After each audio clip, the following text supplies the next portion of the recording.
Buenas noches. Nuestros ejercicios de este Adviento están queriendo prepararnos ciertamente a la celebración de la Navidad en este año, pero a la vez a la gran vivencia del Jubileo Peregrinos de la Esperanza que el Papa nos ha convocado a vivir como Iglesia en el año 2025. Todas las charlas que estamos teniendo giran en torno a los mismos textos que el Papa Francisco ha propuesto para su meditación en la carta de indicción del Jubileo. También la oración con la que iniciamos quiere inspirarse precisamente en el Jubileo del año 2025. Alegres en la esperanza. En el nombre del Padre, y del Hijo, y del Espíritu Santo. Amén. Padre, que estás en el cielo, la fe que nos has donado en tu Hijo Jesucristo, nuestro hermano, y la llama de caridad infundida en nuestros corazones por el Espíritu Santo, despierten en nosotros la bienaventurada esperanza en la venida de tu reino. Tu gracia nos transforme en dedicados cultivadores de las semillas del Evangelio, que fermenten la humanidad y el cosmos en espera confiada de los cielos nuevos y de la tierra nueva, cuando vencidas las fuerzas del mal, se manifestará para siempre tu gloria. La gracia del Jubileo reavive en nosotros, peregrinos de esperanza, el anhelo de los bienes celestiales y derrame en el mundo entero la alegría y la paz de nuestro Redentor. A ti, Dios bendito eternamente, sea la alabanza y la gloria por los siglos. Amén.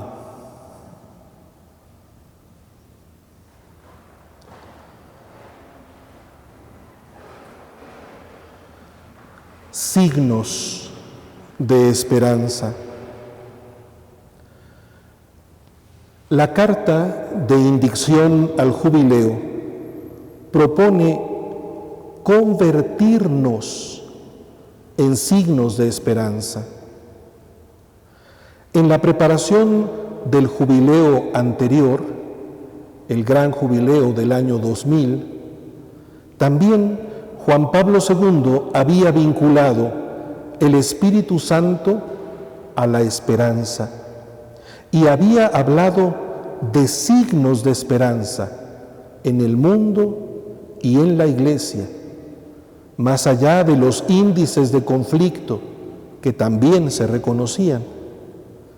Se llamaba entonces a los cristianos a prepararse, renovando su esperanza en la venida definitiva del reino de Dios, preparándolo día a día en su corazón, en la comunidad cristiana a la que pertenecen, en el contexto social donde viven y también en la historia del mundo. Y especificaba el Papa Juan Pablo II que es necesario que se estimen y profundicen los signos de esperanza presentes en este último fin de siglo, a pesar de las sombras que con frecuencia los esconden a nuestros ojos. Y citaba primero, en el campo civil, los progresos realizados por la ciencia, por la técnica y sobre todo por la medicina al servicio de la vida humana. Un sentido más vivo de responsabilidad en relación al ambiente, los esfuerzos por restablecer la paz y la justicia allí donde hayan sido violadas, la voluntad de reconciliación y de solidaridad entre los diversos pueblos, en particular en la compleja relación entre el norte y el sur del mundo. En el campo eclesial, por su parte, el Papa señalaba una más atenta escucha de la voz del Espíritu a través de la acogida de los carismas y la promoción del laicado, la intensa dedicación a la causa de la unidad de todos los cristianos, el espacio abierto al diálogo con las religiones y con la cultura contemporánea. Así reflexionaba el Papa Juan Pablo II en la preparación del jubileo del año 2000. Nos invitaba a leer con optimismo los signos de esperanza que descubría tanto en el ámbito civil como en el ámbito eclesial. Los signos tienen un valor especial. En su dinamismo intrínseco, tienen la virtud de señalar desde dentro de la historia lo que la trasciende, sin desvincularse de ella. Desde dentro de la historia señala lo que trasciende la historia, pero nunca se separa del camino mismo de la historia. Así, el Papa Francisco puede hablar más en general no solo de signos de esperanza, sino del signo de la esperanza, el signo. Y nos dice, además de alcanzar la esperanza que nos da la gracia de Dios, también estamos llamados a redescubrirla en los signos de los tiempos que el Señor nos ofrece. Y el Papa nos amonesta a poner atención a todo lo bueno que hay en el mundo. Poner atención en todo lo bueno que hay en el mundo, para no caer en la tentación de considerarnos superados por el mal y la violencia. En este sentido, sigue el Papa, los signos de los tiempos que contienen el anhelo del corazón humano necesitado de la presencia salvífica de Dios requieren ser transformados en signos de esperanza. Aprender a leer lo bueno que hay en el mundo se convierte también en signo de esperanza porque percibimos la presencia salvífica de Dios.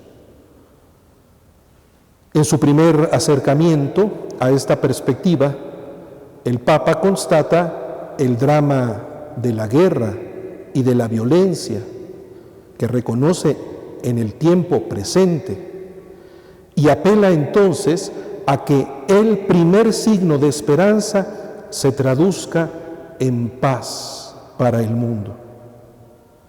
Y a continuación, con delicada sensibilidad, nos habla de una visión positiva de la vida y de su transmisión. No solo la paz, sino aprender a ver la vida como algo hermoso, como un regalo de Dios. Justamente cuando nosotros no alcanzamos a ver la bondad de la vida, cuando hay ausencia en nosotros de esta perspectiva, la primera consecuencia, dice el Papa, es la pérdida del deseo de transmitir la vida. Cuando una persona ya no siente que la vida vale la pena, cuando una generación deja de apreciar la vida que tiene, como signo automático tenemos que no hay deseo de tener hijos. De alguna manera se ha dado el encerramiento en el propio estar bien, pero hay un indicio aquí sobresaliente de que se desconfía en el valor de la vida. Dice el Papa, a causa de los ritmos frenéticos de la vida, de los temores ante el futuro, de la falta de garantías laborales y tutelas sociales adecuadas, de modelos sociales cuya agenda está dictada por la búsqueda de beneficios más que por el cuidado de las relaciones, se asiste en varios países a una preocupante disminución de la natalidad. Por el contrario, sigue el Papa, en otros contextos, culpar al aumento de la población y no al consumismo extremo y selectivo de algunos es un modo de no enfrentar los problemas. Se adiestra a las generaciones a pensar que el enemigo no es el consumismo, sino la abundancia de población, cuando en realidad muchos de los desórdenes que tenemos se deben al consumismo. En un desafío contracultural, el Papa no duda en afirmar que el deseo de los jóvenes de engendrar nuevos hijos e hijas como fruto de la fecundidad de su amor da una perspectiva de futuro a toda la sociedad y es un motivo de esperanza, porque depende de la esperanza y produce esperanza. Cuando tenemos a jóvenes que se aman sanamente, que entienden el valor de la vida, que desean construir una familia adecuadamente, eso es signo de que tienen esperanza y eso mismo produce esperanza. A partir de ahí, el Papa plantea que la comunidad cristiana apoye la procuración de una alianza social para la esperanza, que sea inclusiva y no ideológica, y que trabaje por un porvenir que se caracterice por la sonrisa de muchos niños y niñas que vendrán a llenar las tantas cunas vacías que ya hay en numerosas partes del mundo. Y es que todos, en realidad, necesitamos recuperar la alegría de vivir, porque el ser humano, creado a imagen y semejanza de Dios, no puede conformarse con sobrevivir o subsistir mediocremente, amoldándose al momento presente y dejándose satisfacer solamente por realidades materiales. Eso nos encierra en el individualismo y corroe la esperanza, generando una tristeza que se anida en el corazón, volviéndonos desagradables e intolerantes. No olvidamos que la Navidad, a la que nos prepara el Adviento, nos coloca delante de un niño recién nacido, que es, lo sabemos, nadie menos que el Hijo de Dios. Pero en su sonrisa tenemos una clave para despertar la alegría de la vida. El filósofo contemporáneo, al que nos hemos referido anteriormente, subraya, en reflexiones cercanas a estas, que la esperanza tiene un núcleo activo. El espíritu de la esperanza anima y alienta nuestros actos. Sobre esta esperanza activa, enfática y libre, lee el filósofo en Erich Fromm que quien tiene una esperanza fuerte reconoce y fomenta todos los signos de la nueva vida y está preparado en todo momento para ayudar a que vea la luz lo que está preparado para nacer. Así, sigue el filósofo, la esperanza prevé y presagia. Nos da una capacidad de actuar y una visión de las que la razón y el intelecto serían incapaces. Aviva nuestra atención y agudiza nuestros sentidos para percibir lo que aún no existe, lo que aún no ha nacido, lo que apenas despunta en el horizonte del futuro. Y evocando enseguida a nadie menos que a Nietzsche, puede entonces decir que tener esperanza es estar preparado para el nacimiento de lo nuevo. Tener esperanza es estar preparado para el nacimiento de lo nuevo. Las profecías del Emmanuel que la liturgia del Adviento nos ofrece con delicado acierto, nos disponen siempre a este nacimiento. Ciertamente, la gran novedad en la historia es el nacimiento del Hijo de Dios en la carne, del seno purísimo de una virgen, que es así también Madre de Dios.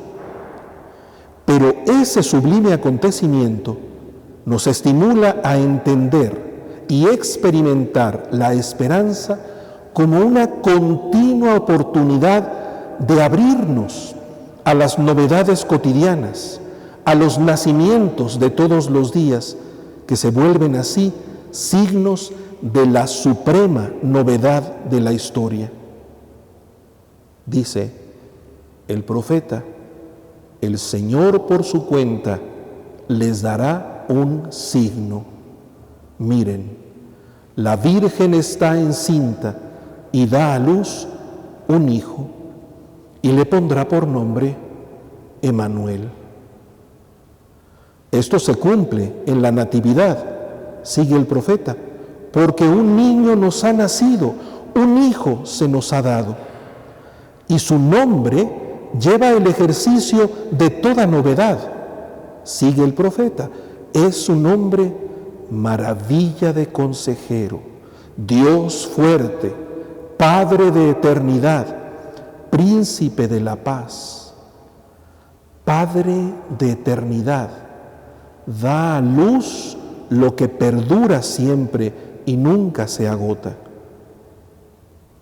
Para concluir, siempre con el profeta, con el vástago florecido de la raíz del renuevo del tronco de Jesé, en el que se posa el Espíritu del Señor, que aquel día la raíz de Jesé será elevada como enseña de los pueblos, como signo entre las naciones, izada como bandera hacia las naciones, para reunir a los desterrados de Israel y congregar a los dispersos de Judá desde los 4 extremos de la tierra. Tenemos así que la gran novedad convierte al pueblo entero en signo para toda la humanidad. Ese signo de paz, nos muestra el profeta, es tarea que vence los adversarios de la armonía, y dice: cesará la envidia de Efraín, se acabará la hostilidad de Judá. Envidia, hostilidad. Lo que parece imposible desde las inercias humanas, desde la secuencia de violencia y enemistad desencadenada por el pecado, se hace de pronto posible ante la radical novedad de ese nacimiento, signo para todos, que los reúne y los reconcilia. Pero esto se convierte en una encomienda, en una tarea.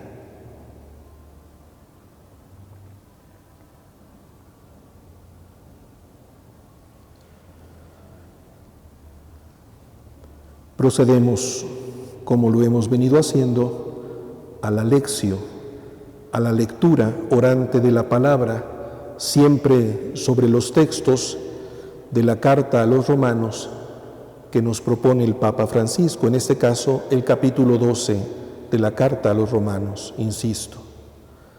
Así ilumina la enseñanza del apóstol, que podrá hablar de alegría en la esperanza a partir de esa novedad que se convierte en un imperativo de amor y de bondad.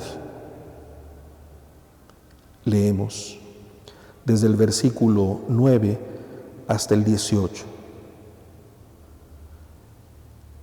Que el amor de ustedes no sea fingido. Aborreciendo lo malo, apéguense a lo bueno. Ámense cordialmente unos a otros. Que cada cual estime a los otros más que a sí mismo. En la actividad no sean negligentes. En el espíritu manténganse fervorosos, sirviendo constantemente al Señor. Y viene entonces la frase que le da título a nuestra sesión: que la esperanza los tenga alegres. Manténganse firmes en la tribulación, sean asiduos en la oración, compartan las necesidades de los santos, practiquen la hospitalidad, bendigan a los que los persiguen, bendigan, sí, no maldigan, alégrense con los que están alegres, lloren con los que lloran, tengan la misma consideración y trato unos con otros, sin pretensiones de grandeza, sino poniéndose al nivel de la gente humilde. No se tengan por sabios, a nadie devuelvan mal por mal, procuren lo bueno ante toda la gente. En la medida de lo posible y en lo que dependa de ustedes, manténganse en paz con todo el mundo. Y al final, como sintetizando, dice: no te dejes vencer por el mal, antes bien, vence el mal con el bien. Claramente, el apóstol San Pablo vincula la esperanza que nos mantiene alegres con las acciones buenas. Dado que es el texto que nos ilumina esta noche, lo volvemos a leer. Que el amor de ustedes no sea fingido. Aborreciendo lo malo, apéguense a lo bueno. Ámense cordialmente unos a otros. Que cada cual estime a los otros más que a sí mismo. En la actividad no sean negligentes. En el espíritu manténganse fervorosos, sirviendo constantemente al Señor. Que la esperanza los tenga alegres. Manténganse firmes en la tribulación, sean asiduos en la oración, compartan las necesidades de los santos, practiquen la hospitalidad, bendigan a los que los persiguen, bendigan, sí, no maldigan, alégrense con los que están alegres, lloren con los que lloran, tengan la misma consideración y trato unos con otros, sin pretensiones de grandeza, sino poniéndose al nivel de la gente humilde. No se tengan por sabios, a nadie devuelvan mal por mal, procuren lo bueno ante toda la gente, en la medida de lo posible y en lo que dependa de ustedes, manténganse en paz con todo el mundo y al final, no te dejes vencer por el mal, antes bien, vence el mal con el bien. Dirijamos nuestra atención a algunas de las indicaciones de esta lectura. La novedad de la esperanza, de la que venimos hablando, es principio de acción buena. Algunos se imaginan que la esperanza es la ausencia de acción, es quedarnos esperando sin hacer nada. Esto no tiene nada que ver con la esperanza cristiana. La esperanza cristiana nos pone en movimiento. La novedad del mandamiento de Cristo se asienta sobre la moralidad natural. Hay que hacer el bien y evitar el mal. La moralidad busca el verdadero bien y tiende a él. Hoy reconocemos una trampa en esto, porque se sospecha que el bien es relativo a lo que cada quien aprecia como tal, como si no hubiera en realidad un orden objetivo en la misma naturaleza.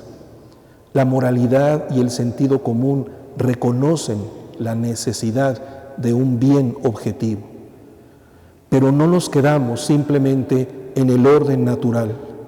En realidad, esta moralidad natural se trasciende en la revelación del Señor, que nos muestra en el signo de Cristo muerto y resucitado su plenitud. Y entonces tenemos en Cristo la medida verdadera del bien y del amor. Si realmente actuar es poner en movimiento la esperanza, claudicar del bien es la condición del que ha perdido la esperanza. El que ya no tiene esperanza ya no se preocupa por ver cómo actúa, le es indiferente. Pues bien, si el apóstol habla de alegría en la esperanza, es desde la condición permanente de las acciones buenas. Hay alegría en la esperanza y esta nos pone a hacernos responsables del bien. Mantenerse alegres en la esperanza no significa simplemente tener buen ánimo ante las dificultades, como dicen los jóvenes, llevársela tranquila. No es eso. No es simplemente dejar pasar las dificultades y no engacharse con ellas.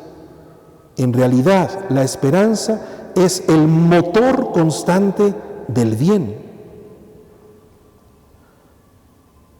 A veces, pareciera que el mal que hemos padecido o el que hemos constatado en la historia de la humanidad, muchas veces cerca de nosotros, nos autorizaría a descuidar nuestro deber hacia el bien.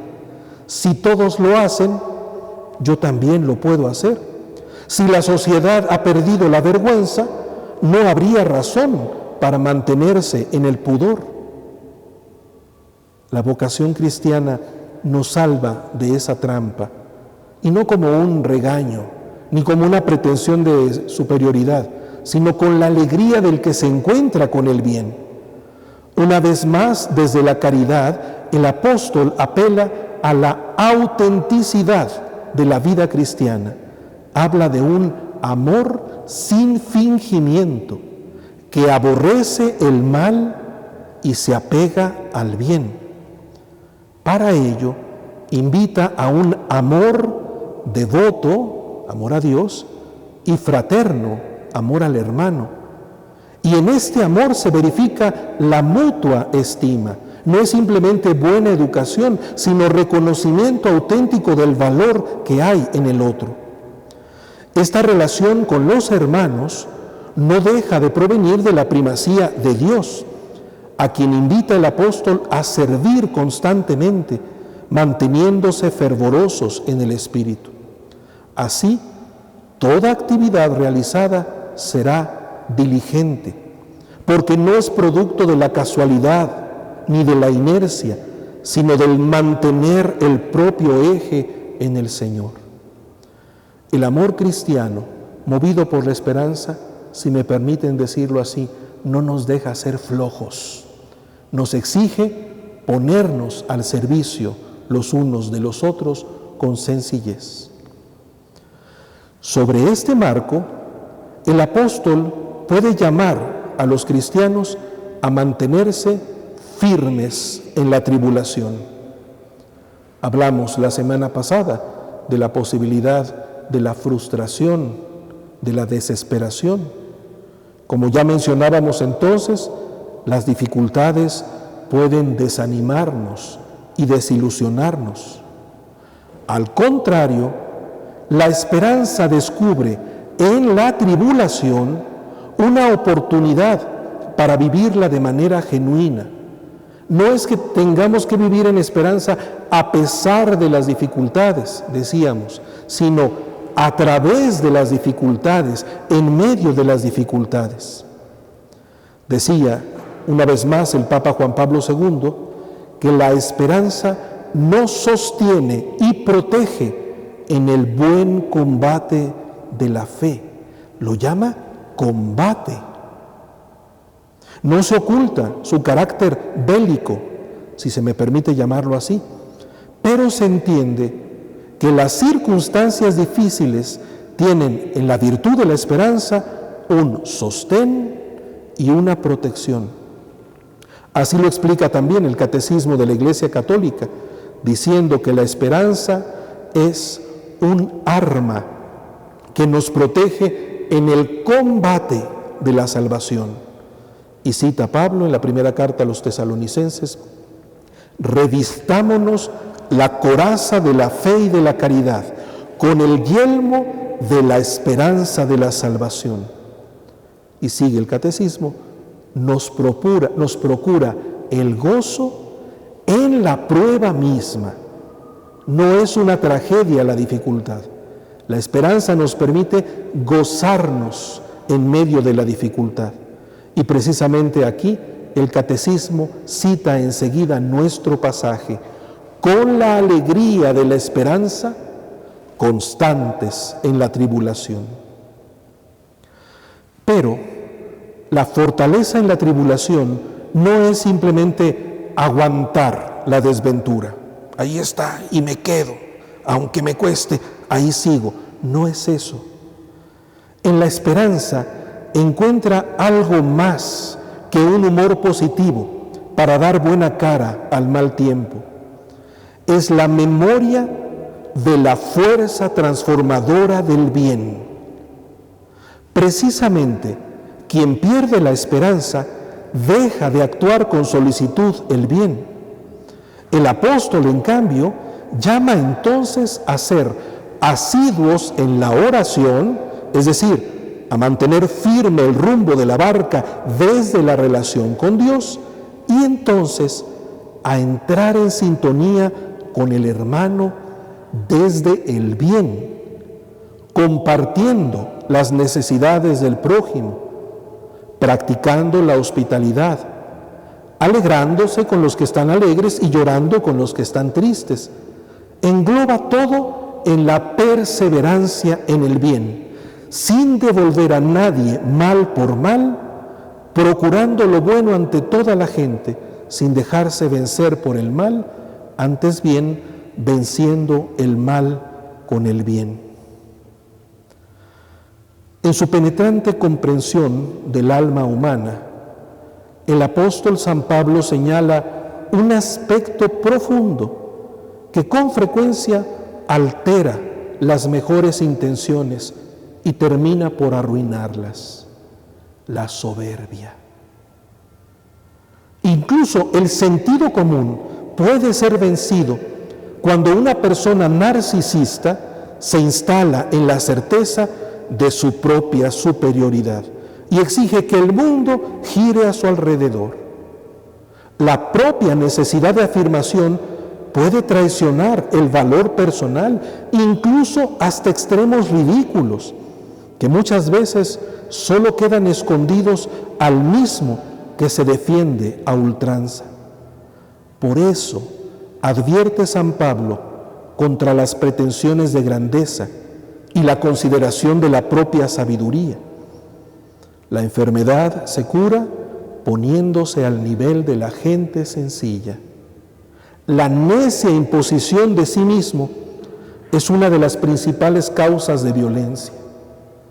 Al contrario, el propio control sereno, bajo la bondad del Espíritu Santo, puede otorgar la paz al alma atormentada por sus complejos, para resolverse en armonía con los demás, docilidad al Espíritu Santo y realización de la propia condición de hijo. En efecto, el Señor llamó bienaventurados a los que trabajan por la paz, porque serán llamados hijos de Dios. Y es que en realidad, como enseñaba Santo Tomás, la bienaventuranza es la posesión de lo más perfecto que es Dios, y fruto de esta bienaventuranza es la paz y el deleite del amor, el gozo. Solo desde el corazón que alcanza la paz se puede tender una red que se convierta en paz social. Como enseñaba el Concilio Vaticano II, la paz es también fruto del amor, el cual sobrepasa todo lo que la justicia puede realizar. La paz sobre la tierra, nacida del amor al prójimo, sigue el concilio, es imagen y efecto de la paz de Cristo, que procede de Dios Padre. En efecto, el propio Hijo encarnado, príncipe de la paz, ha reconciliado con Dios a todos los hombres por medio de su cruz, y reconstituyendo en un solo pueblo y en un solo cuerpo la unidad del género humano, ha dado muerte al odio en su propia carne. Y después del triunfo de su resurrección, ha infundido el espíritu del amor en el corazón de los hombres, por lo cual se llama insistentemente la atención de todos los cristianos para que, viviendo con sinceridad en la caridad, se unan con los hombres realmente pacíficos para implorar y establecer la paz. Son los mismos textos de los que nos ha venido hablando la carta de Francisco: encontrar la paz desde la esperanza que nos mueve al bien. La acción del Espíritu Santo, que produce paz y alegría, se identifica para San Pablo con el reino de Dios. Lo expresa así en la misma carta que comentamos: dejemos pues de juzgarnos unos a otros. Cuiden más bien de no poner tropiezo o escándalo al hermano, porque el reino de Dios no es comida y bebida, sino justicia, paz y alegría en el Espíritu Santo. El que sirve en esto a Cristo es grato a Dios y acepto a los hombres. Así pues, procuremos lo que favorece la paz y lo que contribuye a la edificación mutua.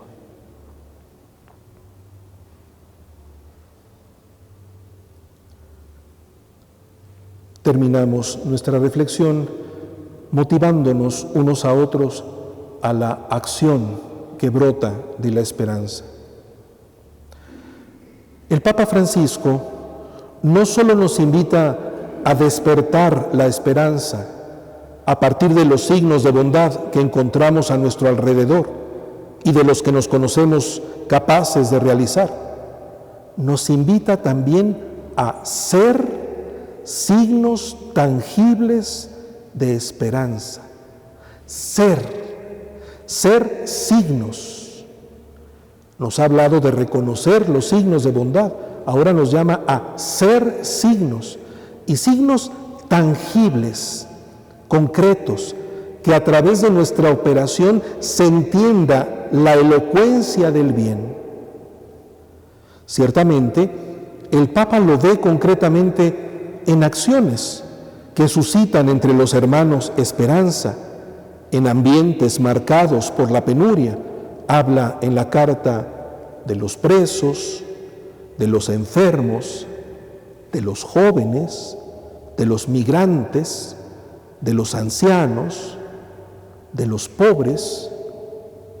Acciones en servicio de los menos favorecidos son realmente índices que nos permiten entender que el bien es posible y que por lo tanto estamos en condiciones de mantener la esperanza.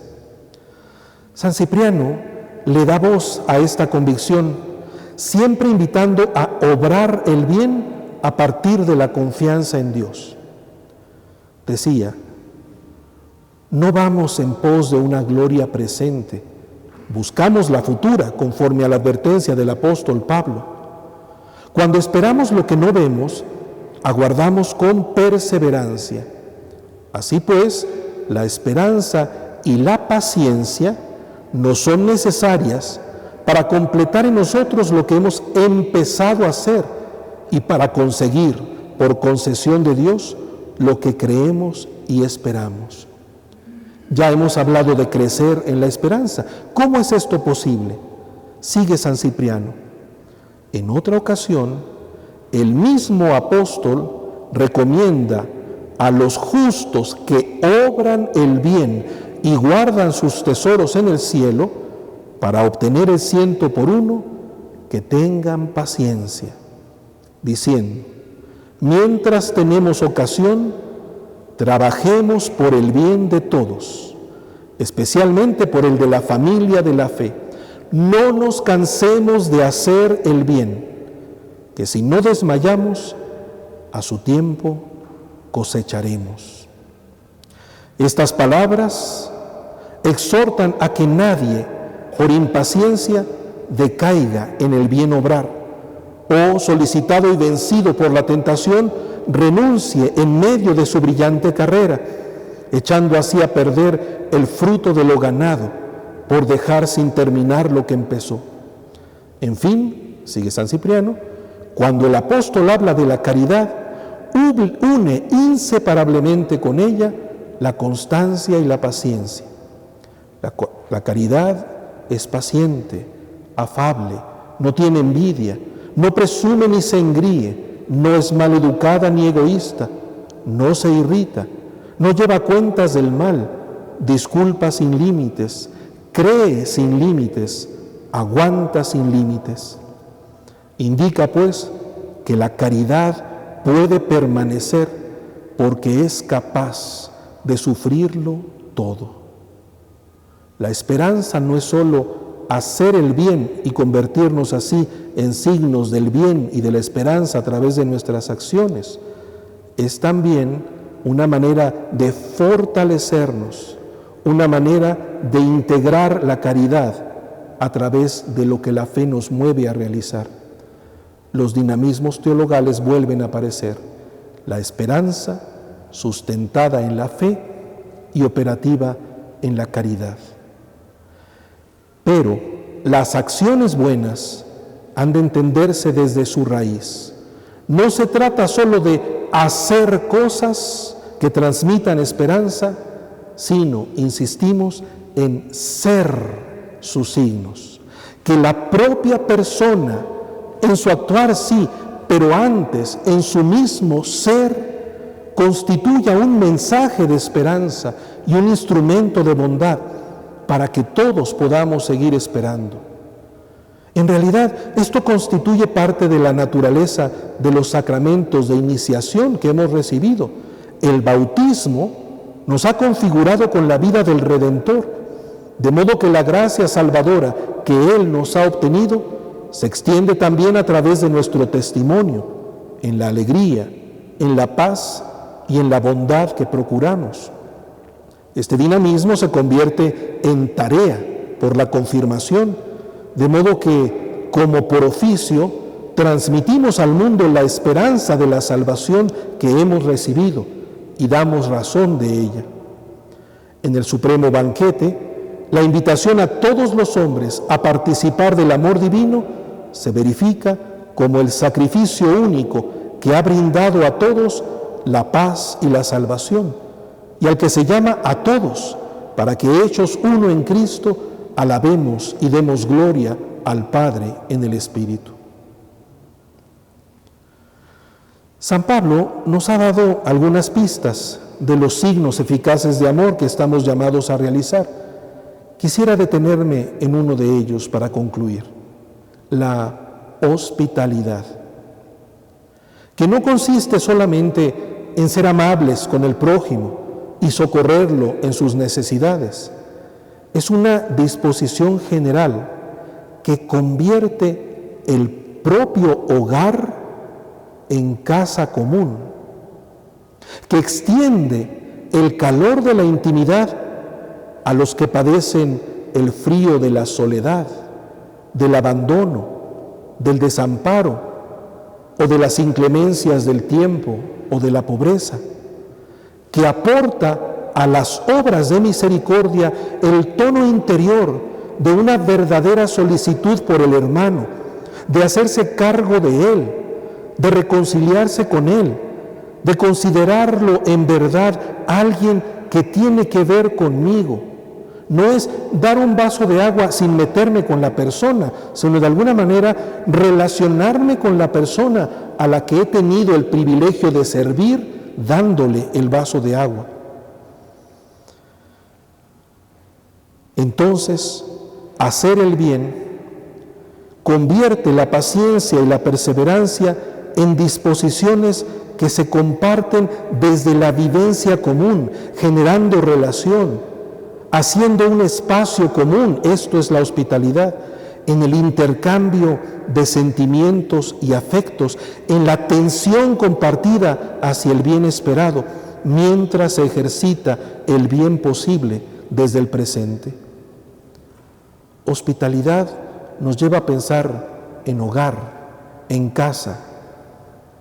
Citando a Tertuliano, el Papa Juan Pablo II encontraba estas características en la alianza nupcial. La primera hospitalidad se verifica en el hombre y en la mujer que se entregan en matrimonio.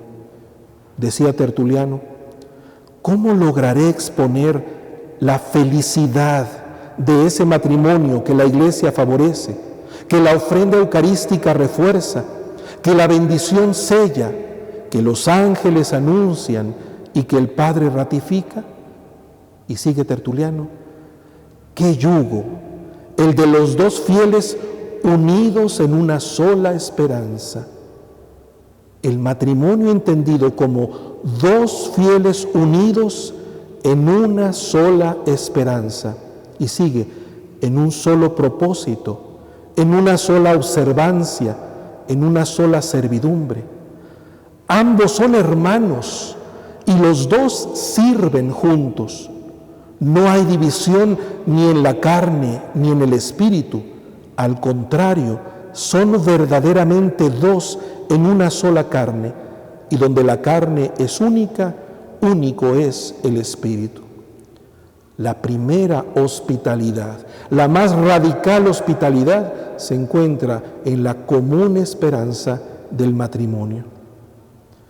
Lo que se descubre en el sacramento del matrimonio, sustento de la familia y del hogar cristianos, se extiende precisamente como hospitalidad cuando se genera un ambiente participado de luchas, cuando no solo se coincide en el espacio y en el tiempo, sino también se pone en la mesa lo que se espera, y en medio del consuelo, del ánimo y del gusto mismo por compartir, se establece la comunión en la esperanza.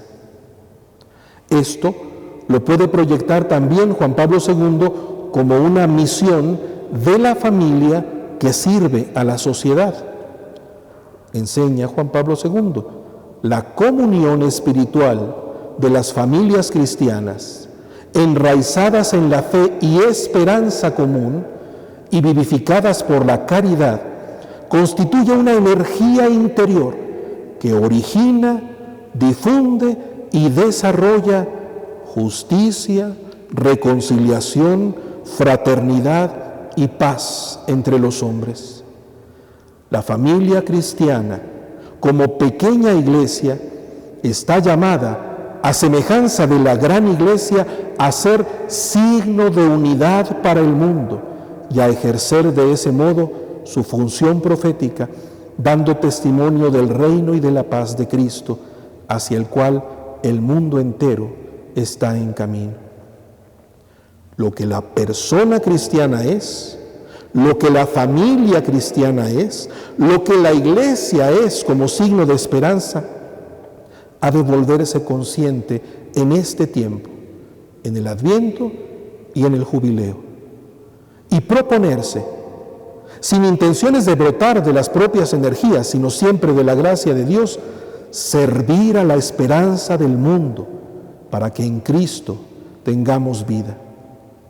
Para nosotros se trata de un deseo y de una decisión, y nos la planteamos buscando el fruto de estos ejercicios.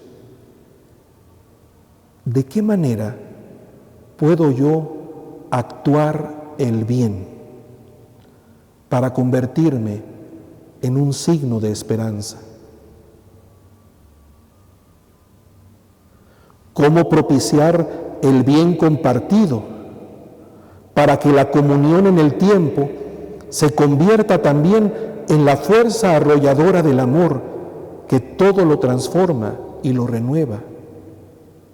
¿Cómo hacer el bien desde la gracia del Espíritu Santo para ser personalmente, familiarmente, comunitariamente signos de esperanza? Hacemos nuestra la provocación del Papa Francisco. Dejémonos atraer desde ahora por la esperanza y permitamos que a través de nosotros sea contagiosa para cuantos la desean. Que nuestra vida pueda decirles: espera en el Señor y sé fuerte, ten valor y espera en el Señor. Que la fuerza de esa esperanza pueda colmar nuestro presente en la espera confiada de la venida de nuestro Señor Jesucristo. Y el Papa, evocando la figura del ancla en el cielo, que nos establece en el advenimiento, que nos ilumina, dice: la imagen del ancla, el ancla de la esperanza, es sugestiva para comprender la estabilidad y la seguridad que poseemos si nos encomendamos al Señor Jesús, aún en medio de las aguas agitadas de la vida. Las tempestades nunca podrán prevalecer, porque estamos anclados en la esperanza de la gracia que nos hace capaces de vivir en Cristo, superando el pecado, el miedo y la muerte. Por eso podemos mantenernos en la alegría de la esperanza, haciendo el bien y dando gloria a Dios. Cerremos volviendo a San Pablo, estimulándonos en el bien, pero ahora en la carta a los Gálatas, que ya citaba Cipriano. No nos cansemos de hacer el bien, que si no desmayamos, a su tiempo cosecharemos. Por tanto, mientras tenemos ocasión, hagamos el bien a todos, especialmente a la familia de la fe. Con estos deseos de hacer el bien, movidos por la caridad que el Espíritu Santo ha puesto en nuestro corazón, digamos llenos de esperanza la oración de los hijos de Dios. Padre nuestro, que estás en el cielo, santificado sea tu nombre. Venga a nosotros tu reino. Hágase tu voluntad en la tierra como en el cielo. Danos hoy nuestro pan de cada día. Perdona nuestras ofensas, como también nosotros perdonamos a los que nos ofenden. No nos dejes caer en la tentación y líbranos del mal. Amén. En el nombre del Padre, y del Hijo, y del Espíritu Santo. Amén.